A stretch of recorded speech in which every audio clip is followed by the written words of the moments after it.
더불어민주당 대선 주자 경선이 이번 주말 충청권을 필두로 본격 일정에 들어갑니다. 내일 대전에서 경선 후보들의 합동 연설회와 지역별 대의원의 현장 투표가 처음 열립니다.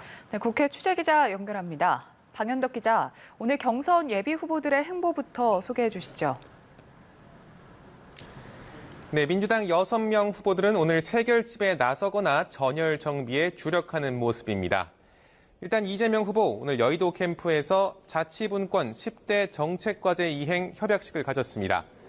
지방 분권형 개헌을 추진한다는 등의 내용인데요.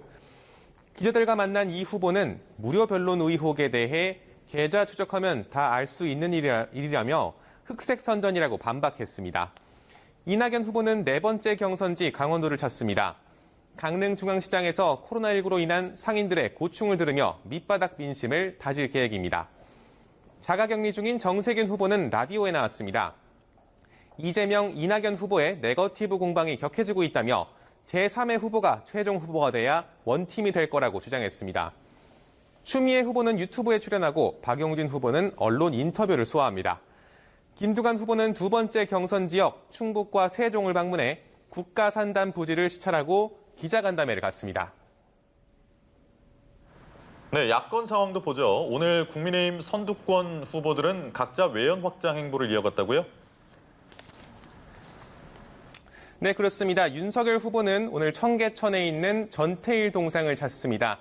경쟁 후보인 장기표 후보와 동행합니다. 이 자리에서 진보적 노동관을 주장하며 주 120시간 노동 발언으로 빚어진 논란을 씻어내려 할 걸로 보입니다.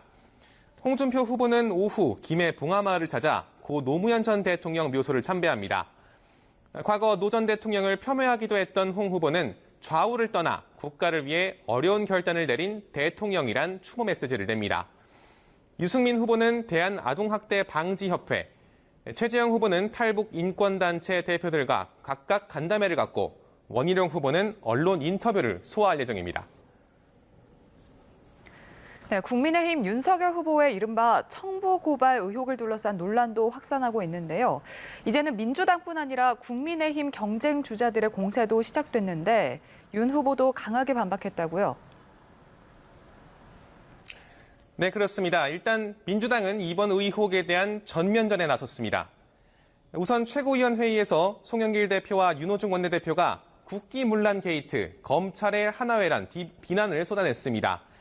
이재명 캠프도 회견을 열어 진상규명을 촉구했고 민주당 법사위원들은 윤 후보와 관련자가 모두 참석하는 긴급 현안 질의를 오는 월요일에라도 열겠다고 했습니다. 국민의힘 내부 반응은 엇갈립니다. 국민의힘 법사위원들은 이번 의혹이 가짜뉴스라며 문재인 정권표 정치공작이라 비난했는데요.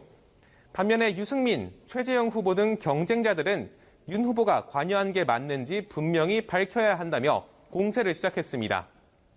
이준석 대표 역시 관훈클럽 토론회에 참석해 자체 판단은 유보한다면서도 이번 의혹에 대한 당무 감사를 예고했습니다. 다만 윤 후보는 오늘 기자들과 만나서 의혹을 강하게 반박했습니다. 자신은 누구를 고발하라 한 적도 없고 그럴 이유도 없다며 증거가 있으면 대보라고 한 겁니다. 윤 후보는 이른바 검언유착 사건에서 기자가 무죄를 받은 점을 언급하며 자신이 정치 공작을 겪은 게 한두 번이 아니라고 맞받아치기도 했습니다. 지금까지 국회였습니다.